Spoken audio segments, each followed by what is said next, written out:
নমস্কার বন্ধুরা, মিতু রান্নাবান্নায় সবাইকে স্বাগত। আজ আপনাদের আমি পারফেক্ট কবুতরের মাংস রান্নার পদ্ধতি শেয়ার করব। গরম প্যানে 4 টেবিল চামচ সয়াবিন তেল দিয়ে এর মধ্যে দিয়ে দিচ্ছি টুকরো করে রাখা আলু। এখন দিয়ে দিচ্ছি লবণ ও হলুদ। আলুগুলো আমি একটু হালকা লাল করে ভেজে নিব। মাংসের আলুটা একটু বেশি সময় ধরে ভেজে নিলে খুবই ভালো লাগে খেতে। আলুগুলো তাড়াতাড়ি সিদ্ধ হওয়ার জন্য আমি একটু ঢাকনা দিয়ে ঢেকে দিচ্ছি। আলুগুলো পুরোপুরি ভেজে নেওয়া হয়েছে, এখন এগুলোকে তুলে রাখছি। আপনারা চাইলে আলুতে একটু চিনি ব্যবহার করতে পারেন যাতে কালারটা সুন্দর আসে। দিয়ে দিচ্ছি 2টো তেজপাতা ও 2টো শুকনো লঙ্কা, আর দিয়ে দিচ্ছি কিছুটা গোটা জিরে। দিয়ে দিচ্ছি সামান্য একটু হলুদ। এরপর দিয়ে দিব উঁচু উঁচু করে 3 চামচ পেঁয়াজ বাটা।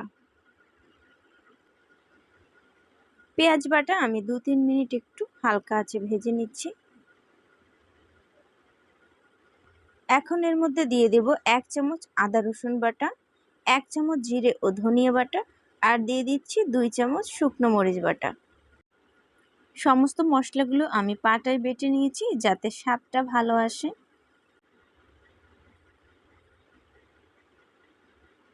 মশলাগুলোকে ভালো মতো কষানোর জন্য আমি এবার ঢাকনা দিয়ে ঢেকে মশলাগুলো কষিয়ে নেব। এখন দিয়ে দিচ্ছি দুধ। মশলা 2-3 মিনিট কষিয়ে নিয়ে এর মধ্যে দিয়ে দিব 1 চামচের মতো চিনি। যে কোনো মশলা জাতীয় খাবারের মধ্যে একটু চিনি ব্যবহার করলে খাবারের স্বাদটা দারুণ আসে।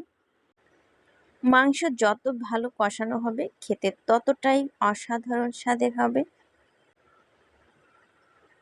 এখন দিয়ে দিচ্ছি স্বাদ মতো লবণ। মাংস ভালোভাবে সিদ্ধ হওয়ার জন্য ঢাকনা দিয়ে ঢেকে আমি মাংসগুলোকে কষিয়ে নিব। মাংসের থেকে অনেকটা জল বেরিয়ে এসেছে, আরও কিছুটা সময় ঢাকনা দিয়ে ঢেকে মাংসগুলো ভালো মতো কষিয়ে নিব। আমি অফ ক্যামেরায় হলুদ ব্যবহার করেছি। এখন দিয়ে দিচ্ছি আগে থেকে ভেজে তুলে রাখা আলু।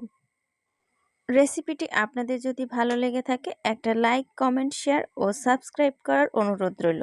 যারা সাবস্ক্রাইব করেছেন তাদের অসংখ্য ধন্যবাদ। মাংস ঢাকনা দিয়ে রান্না করতে থাকবো যাতে মাংসগুলো খুব তাড়াতাড়ি সিদ্ধ হয়ে যায়। মাংসের অনেকটা ঝোল শুকিয়ে আসলে এর মধ্যে দিয়ে দিব গরম মশলা।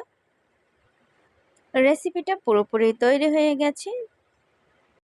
এইভাবে কবুতরের মাংস রান্না করলে খেতে খুবই ভালো লাগে, তাই বাড়িতে একবার হলেও রেসিপিটি তৈরি করুন। পরিবারের সবাই অনেক পছন্দ করবে। ভিডিওটি দেখার জন্য ধন্যবাদ।